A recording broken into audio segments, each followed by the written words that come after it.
Il est 23h dans nos studios. Bienvenue si vous nous rejoignez sur la RTS1. Voici les titres de cette édition.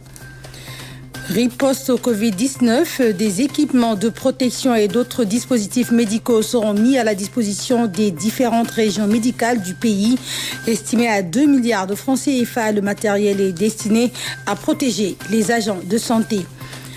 Opération pré-hivernale, le curage des égouts a démarré à Dakar, notamment dans la banlieue, et sera étendu aux régions. L'ONAS prend les devants et annonce des dispositions particulières pour éviter les inondations cette année. Dans ce contexte de Covid-19, le marché des fruits et des légumes est au ralenti. Les revendeurs redoutent des conséquences plus sévères sur leur chiffre d'affaires. Au marché Carmel et à la rue Sandiniéry, l'inquiétude règne en maître. Bonsoir à toutes et à tous et merci d'être avec nous. D'abord, le Conseil des ministres qui s'est réuni ce mercredi en visioconférence présidée par le chef de l'État, le président Macky Sall. Le communiqué du Conseil était parcouru dans le 20h par Aram Dao.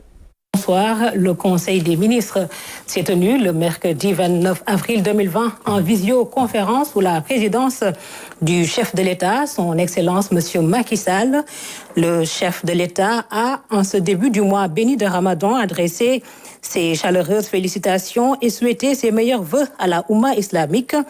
Il a saisi cette période de ferveur religieuse et de solidarité pour prier avec l'ensemble de la nation pour la consolidation d'un Sénégal prospère dans la paix, la santé et le bien-être des populations. Le président de la République a informé le Conseil avoir participé ce lundi 27 avril en visioconférence au sommet extraordinaire des chefs d'État et de gouvernement de l'Union économique et monétaire ouest-africaine, UEMOA, à l'effet de valider le plan de riposte communautaire face à la pandémie du Covid-19. Le chef de l'État, revenant sur la stratégie nationale de lutte contre le Covid-19, a souligné l'impératif d'accroître la vigilance collective et d'asseoir le sens civique des populations afin d'assurer l'appropriation optimale et l'efficacité de la stratégie de lutte déployée depuis le 2 mars 2020. Il a à ce titre demandé au gouvernement de renforcer la mobilisation efficace de l'ensemble des services de l'État et des personnels de santé, ainsi que la mise en œuvre d'une communication de proximité efficiente et adaptée.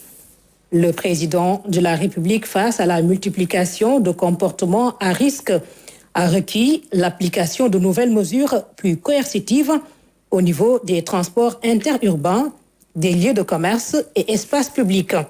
Il a par ailleurs invité le ministre de la Famille, avec le soutien du ministre de l'Intérieur et du ministre de la Santé et de l'Action sociale, à dérouler sur l'ensemble du territoire national un dispositif spécial de protection sociale des enfants en situation difficile.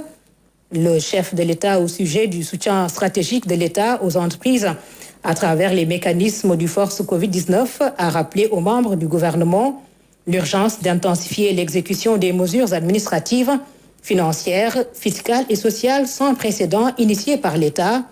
Il a à cet effet demandé au ministre de l'Économie et du Plan, en rapport avec les ministres impliqués, l'APIX et les organisations patronales, de définir une feuille de route intégrant des actions consensuelles chiffrées afin de préserver les emplois et de relancer durablement l'activité économique nationale. Le président de la République, évoquant la fête internationale du travail, a saisi l'occasion du Conseil pour adresser ses chaleureuses félicitations, ses encouragements et son soutien permanent aux vaillants travailleurs, dont la contribution dynamique à la prospérité nationale et à la stabilité sociale du Sénégal reste exemplaire. Il a en outre salué la décision historique des centrales syndicales de ne pas présenter cette année de cahier de doléances et de surseoir à toutes les festivités. Il a particulièrement félicité les syndicats pour leur engagement patriotique remarquable dans la lutte contre le Covid-19. Le chef de l'État a invité dans cet élan le ministre du Travail et du Dialogue social à œuvrer avec le patronat et les membres du gouvernement à la finalisation du pacte de stabilité sociale et d'émergence économique, symbole du nouveau contrat social sur la période 2020-2025. Le président de la République a enfin insisté sur l'importance primordiale qu'il accorde à l'élargissement notable de l'accès à la formation professionnelle pour promouvoir l'emploi Il a rappelé sa décision d'allouer depuis 2019 l'intégralité de la contribution forfaitaire à la charge de l'employeur CFCE au Fonds de financement de la formation professionnelle et technique 3FPT. Le président de la République a ainsi demandé au ministre de l'Emploi, de la formation professionnelle et de l'artisanat d'accélérer la construction des 15 centres de formation professionnelle et technique prévus cette année, ainsi que l'aménagement et la construction du site de recasement des mécaniciens. Au titre des communications. Le ministre d'État, secrétaire général de la présidence de la République, a fait une communication sur le suivi des directives présidentielles, notamment de l'état d'avancement du TER. Le ministre des Finances et du Budget a fait une communication sur la mobilisation des ressources du Force Covid-19. Le ministre des Affaires étrangères et des Sénégalais de l'extérieur a fait une communication sur la situation de l'assistance à nos compatriotes dans la diaspora. Le ministre en charge de la solidarité nationale a fait le point sur le démarrage de la distribution de l'aide alimentaire d'urgence. Le ministre de la Santé et de l'Action sociale a fait une communication sur la situation de la pandémie du Covid-19. Le ministre de l'Agriculture et de l'Équipement rural a fait une communication sur la préparation de la campagne agricole 2020-2021. Le ministre de l'Eau et de l'Assainissement a fait le point sur les mesures prises pour lutter contre les inondations. Le ministre des Pêches et de l'Économie maritime a fait le point sur la délivrance des licences de pêche au Sénégal. Le ministre de l'Éducation nationale, de l'enseignement supérieur et de la formation professionnelle ont fait des communications sur la reprise des enseignements. Le Conseil a arrêté la date de reprise des cours à compter du 2 juin 2020 pour les élèves en classe d'examen. S'agissant de l'enseignement supérieur, le Conseil a recommandé aux académies de réfléchir sur les modalités de reprise globale des enseignements dans la période du 2 au 14 juin 2020. Le ministre de la Culture et de la Communication a fait le point sur les fonds d'aide à la presse et à la culture dans le cadre du Covid-19. Le ministre du Travail et du Dialogue social a fait une communication sur la célébration de la fête internationale du travail de cette année. Le ministre en charge du suivi du plan Sénégal émergent a fait le point sur les avancées et la mise en œuvre des réformes. Au titre des textes législatifs et réglementaires. Le Conseil a examiné et adopté le projet de loi relatif aux modalités d'exercice par l'État de ses pouvoirs de police en mer, le projet d'ordonnance portant aménagement des sanctions relatives aux violations des dispositions prises pour lutter contre le Covid-19 dans le secteur des transports terrestres. Des mesures individuelles. Le président de la République a pris les décisions suivantes. Monsieur Lat Diop, administrateur civil principal, est nommé directeur général de la LONASE en remplacement de monsieur Amadou Samba Kane. Monsieur Babacar Ba, administrateur civil, est nommé secrétaire général de l'Agence de la sécurité de proximité ASP en remplacement de monsieur Boubacar Traoré. Ce mercredi, 59 cas sont enregistrés positifs au Covid-19 sur 800 tests réalisés. Il s'agit de 51 cas contacts et de 1 cas issu de la transmission, autant pour moi 8 cas issus de la transmission communautaire. Les précisions du docteur Marie-Khemesse Ngom Ndiaye, directrice de la santé. Ce mercredi 29 avril 2020, le ministère de la Santé et de l'Action sociale a reçu les résultats des examens virologiques ci-après. Sur 800 tests réalisés, 59 sont revenus positifs, soit un taux de positivité de 7,37%. Les tests positifs sont répartis comme suit. 51 contacts suivis par nos services. 8 cas issus de la transmission communautaire et répartis dans les endroits ci-après. Padoua 1, Touba 1 et Thiès 6. 19 patients hospitalisés ont été contrôlés négatifs et déclarés guéris.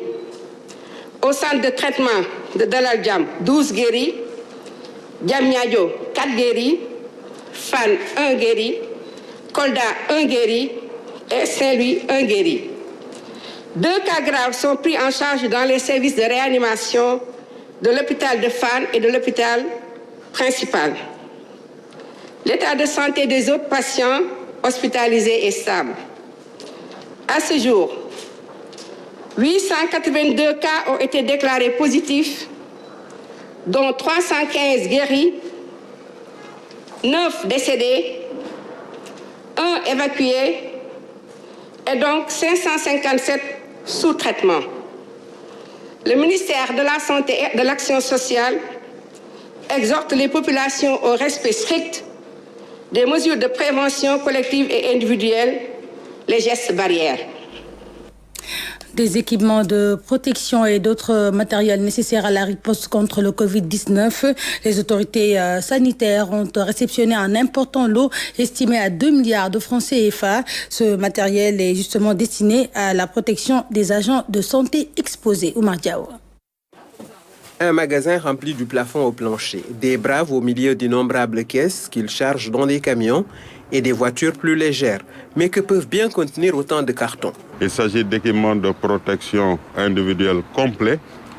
Il s'agit aussi de masques parce que nous estimons au ministère de la Santé et de l'Action sociale que la question de la protection du personnel de santé est une question fondamentale. Il y a aussi des thermoflash, des masques chirurgicaux et FFP2, ainsi que des blouses jetables et des tabliers. La santé n'a pas de prix, mais elle a un coût. C'est une valeur de près de 2 milliards qui a été livrée.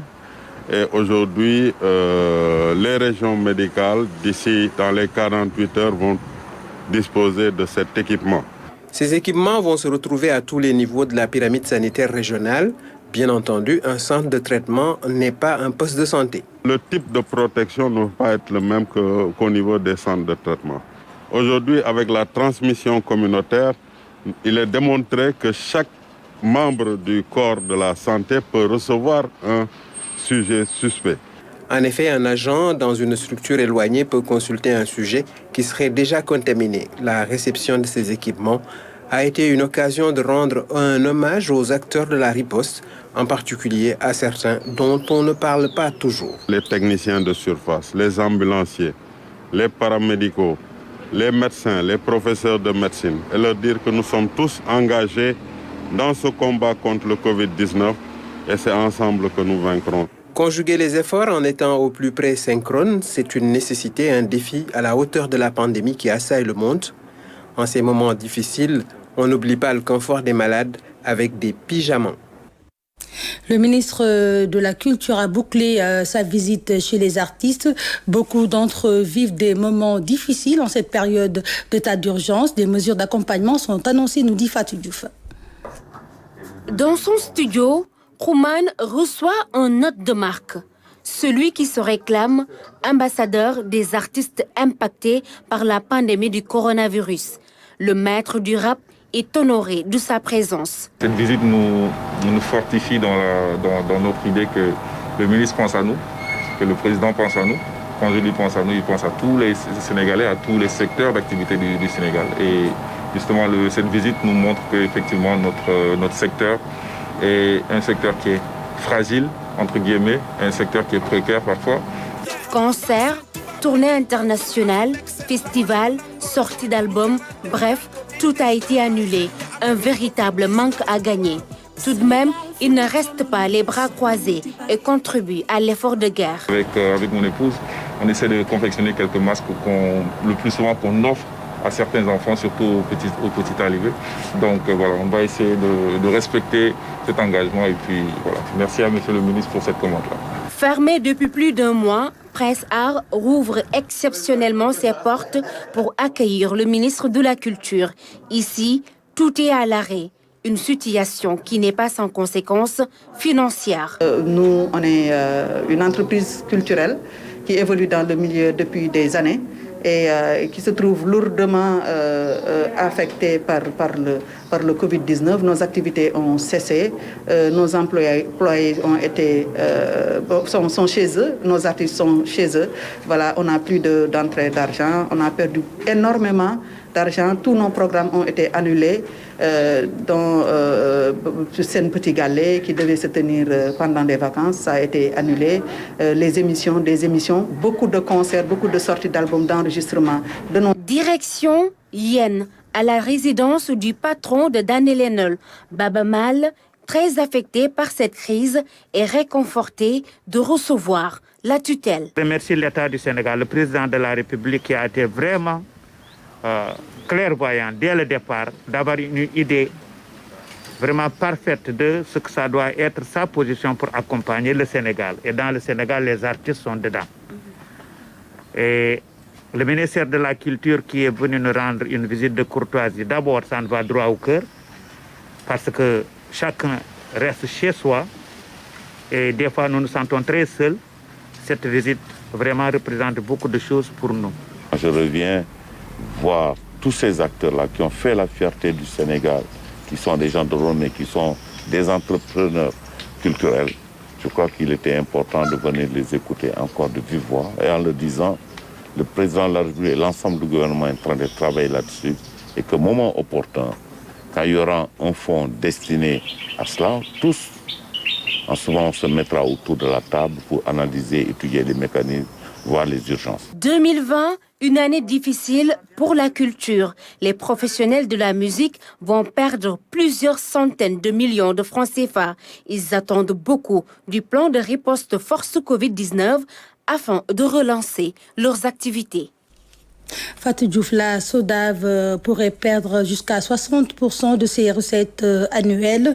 Un coup dur pour les artistes, les interprètes, les promoteurs et les entrepreneurs culturels. Il faut sauver la SODAV, a plaidé Ngouni Nour. Elle est l'administratrice de la Société des droits d'auteur et des droits voisins. Nous l'écoutons au micro de Fatou Diouf.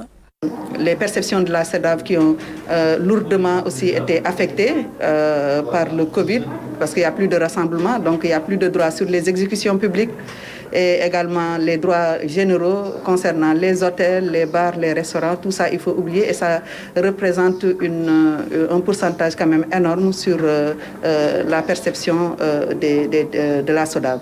Donc aujourd'hui on tend la main au gouvernement vraiment pour venir en aide à ce secteur-là, venir en aide à la SODAV qui est quand même une entreprise qui a été créée pour les artistes et par les artistes. Et je pense qu'aujourd'hui, c'est une entreprise qui doit être soutenue dans le cadre des fonds qui vont venir sur le secteur. Et si aussi, on offre aussi également cette plateforme de la SODAV qui a une bonne expérience pour la distribution de fonds. Et cette bonne nouvelle pour les acteurs du cinéma sénégalais, le film Bamoum Nafi du réalisateur Mamadou Dia a remporté le prix du meilleur long métrage fiction au festival Vue d'Afrique 2020 à Montréal. L'acteur principal du film, Alassane Sy, a gagné le prix du meilleur acteur de l'édition 2020. Prix FIPESI de la critique internationale au festival de Luxor en Égypte. Bamoum Nafi raconte le conflit entre deux frères, l'un imam et l'autre extrémiste sur le mariage de leurs enfants. Au cours du problème, comment une petite communauté glisse doucement vers l'extrémisme religieux. Une bonne nouvelle également pour les acteurs du secteur touristique de la région de Tambacounda. Un fonds de résilience a été mis en place pour accompagner les impactés du Covid-19. La correspondante de Tchorodjan. Le secteur touristique secoué de plein fouet par le Covid-19, à Tambacounda, réceptifs hôteliers et campements sont à l'arrêt. Le tourisme, ça s'est fermé de lui-même avec le Covid. Qu'on le déclare ou pas, l'activité ferme. Parce que déjà, il y a confinement régional. Les gens ne quittent plus d'autres régions pour venir. En tout cas, si c'est bien clair et tout formel, c'est rare qu'on voit des gens quitter d'autres régions pour arriver chez nous. À l'étranger aussi, il n'y a plus de transport aérien. Il n'y a plus de transport terrestre. Tout est fermé. Comme tout est fermé, nous avons été les premiers à être impactés. Il n'y a pas d'autres, donc il n'y a pas d'activité touristique. Face à une telle situation, les acteurs touristiques et la tutelle étaient en conclave via une vidéoconférence. Monsieur le ministre, nous sommes ensemble. Merci. Ils ont décidé de soutenir et d'accompagner les hôtels pour que ça ne ferme pas et pour que les employés ne soient pas mis au chômage. Nous sommes des Sénégalais, nous savons que c'est normal que nous participions à cet effort de guerre. Et donc notre participation à l'effort de guerre, c'est de prendre des prêts et de faire travailler et de payer à des gens qui ne travaillent pas et de les payer après. Et aussi vraiment, le ministre en est conscient et il nous invite à mieux comprendre les enjeux du moment et nous l'avons compris. Pour bénéficier de ce fonds de résilience, une plateforme d'information et d'inscription a été mise en place. 15 milliards qui est mis à la disposition de l'ensemble des acteurs du tourisme et même qui peut évoluer jusqu'à 46 milliards. Parce que dans un premier temps, il y a un fonds de 5 milliards qui est réservé aux toutes petites entreprises. Il y a un fonds de 6 milliards également qui est réservé aux petites et moyennes entreprises. Et il y a 7 milliards disponibles sur lesquels les gens peuvent faire des prêts et avoir des garanties à partir de ce prêt-là pour un montant de 35 millions. Donc si vous prenez l'ensemble du fonds, il peut évoluer jusqu'à 46 milliards. L'État du Sénégal s'est engagé à accompagner les acteurs sur toute la chaîne de valeur du secteur touristique. En plus des 15 milliards, un autre budget est prévu pour soutenir les impactés. Kaolack renforce son dispositif de riposte Covid-19. La multiplication des cas communautaires a poussé les autorités à corser les mesures. Le marché central de Kaolack a été désencombré pour éviter tout rassemblement. Claire Diop. Des bulldozers balayant tout sur leur passage, nous sommes au niveau du marché central de Kaolack. Ici, les autorités sont à l'assaut des occupations anarchiques. Dans ce contexte particulier de pandémie du coronavirus, intervenir a été plus que nécessaire. En journée, vendeurs et acquéreurs se côtoient dangereusement. Lors de notre passage, nous avons remarqué que tout était bouché par une marée humaine, vendant toutes sortes d'articles. Dans un environnement qui ressemble à une sorte donc de bombe. Il suffit que quelqu'un ait cette maladie pour qu'il y ait une contamination à large échelle. Pour les autorités, l'heure est à la prise de conscience pour un changement de comportement, remettre de l'ordre avant qu'il ne soit trop tard. Voilà l'objectif visé. Ce centre-ville-là ne peut pas continuer comme ça à être occupé. À la longue, il n'y aura plus de possibilité de circuler. Je ne parle même pas de véhicules, mais il n'y aura plus de possibilité de circuler à pied. Imaginez, dans cette situation-là, s'il y a une catastrophe, même les sapeurs-pompiers, les services de secours auront des difficultés pour se frayer un passage pour venir secourir.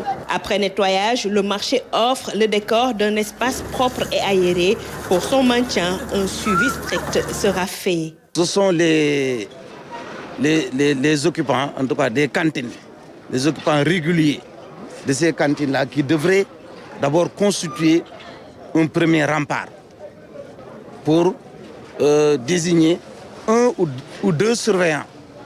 Et quand ces surveillants-là voient quelque chose d'anormal, une pratique anormale, qu'ils le signalent au commissaire de police qui va faire intervenir rapidement. Le deuxième rempart, je crois que de temps en temps aussi, le commissaire enverra une équipe, sorte donc de patrouille pour faire le tour. Aujourd'hui, même si la région de Kaolack demeure encore épargnée par la pandémie du coronavirus, les autorités ne comptent pas baisser les bras.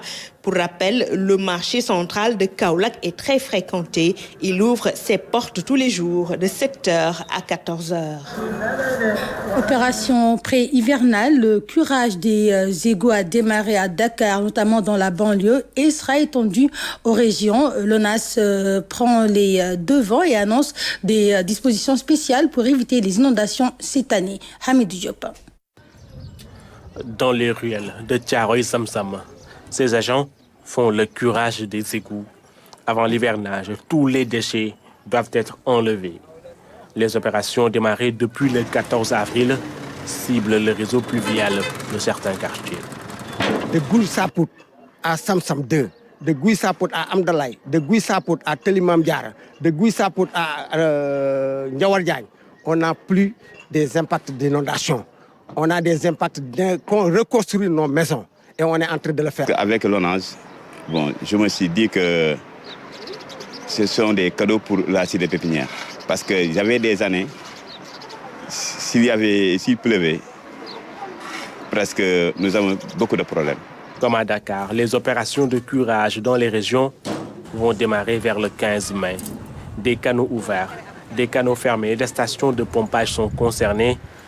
En plus de ces opérations de curage qui permettront d'éviter les inondations, l'ONAS a prévu cette année des innovations majeures. Après le curage, pendant la pluie, il y a aussi des actions qui sont déroulées. On a ce qu'on appelle beaucoup de points nord ou de points bas qu'on doit gérer.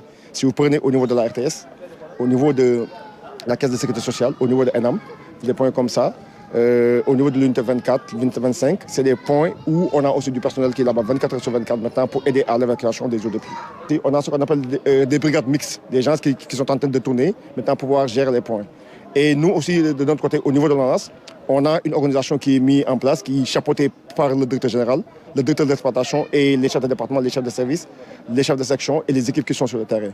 On a une organisation que nous mettons en place, qui nous permet d'avoir à temps réel la situation au niveau de tous les points maintenant que nous gérons.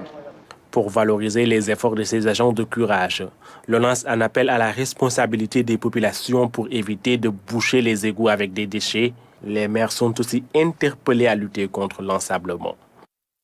Dans ce contexte de Covid-19, le marché des fruits et des légumes est au ralenti. Les revendeurs redoutent des conséquences plus sévères sur leur chiffre d'affaires. Au marché Kermel et à la rue Sandiniéry, l'inquiétude règne en maître. Sur place, le reportage de Sarah Luya. C'est désormais une obligation. Se laver les mains avant d'entrer à Kermel. Il est réputé pour la qualité et la diversité de ses légumes. Durant le ramadan, ce marché accueille du monde. Mais face à la propagation du coronavirus, le spectacle est tout autre. Ensemble avec le coronavirus, avec le mois de ramadan, on a eu tous les problèmes du monde. Le problème c'est quoi? Parce qu'on ne voit pas de clientèle ici. Restez chez vous. On ne voit presque plus personne. Et puis, on démarre à 8 h et on ferme à 14 h. Les hôtels et les restaurants étaient nos meilleurs clients. Ils sont fermés maintenant. Les clients viennent à compte-gouttes désormais. Les clients se font rares et certaines variétés aussi.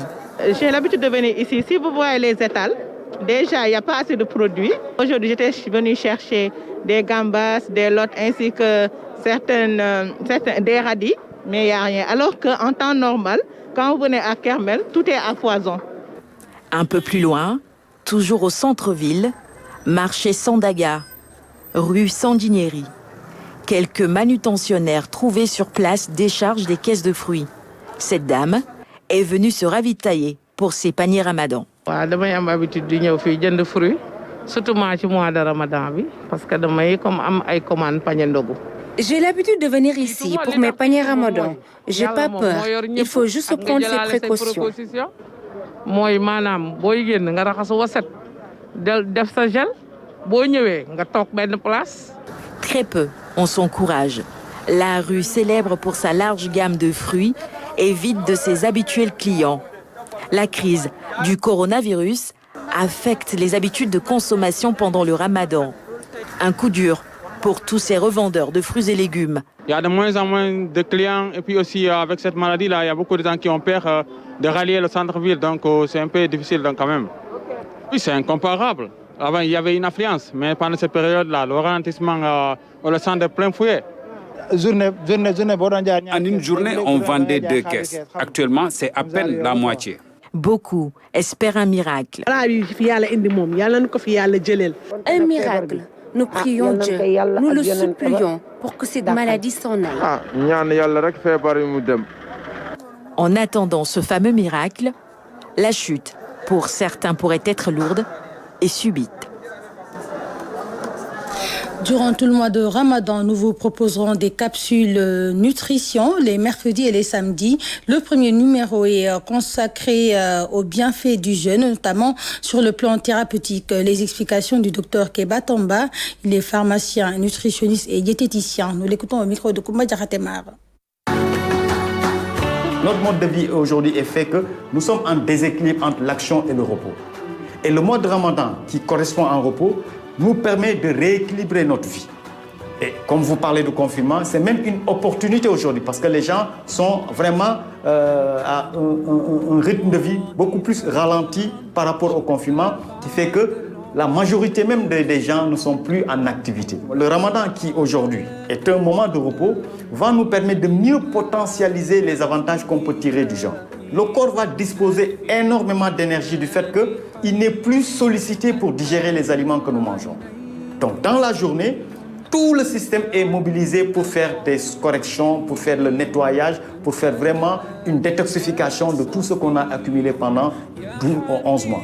Donc c'est vraiment des moments spéciaux. Et comme nous le disons de façon très fréquente, le jeûne, c'est la voie de passage obligatoire pour faire du soin dans le corps.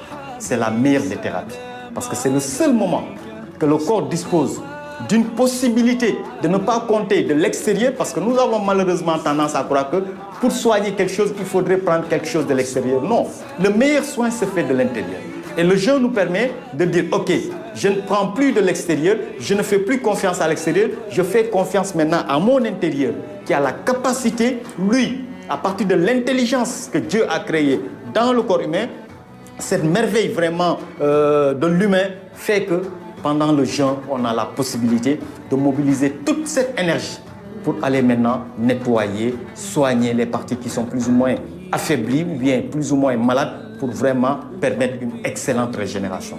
Donc sur le plan thérapeutique, Kumba, je peux vous dire, il n'y a pas d'égal par rapport à tout ce qu'on peut tirer comme bénéfice avec les gens. C'est vraiment la meilleure thérapie. Le docteur Keba Tamba qui revient ce samedi sur l'international.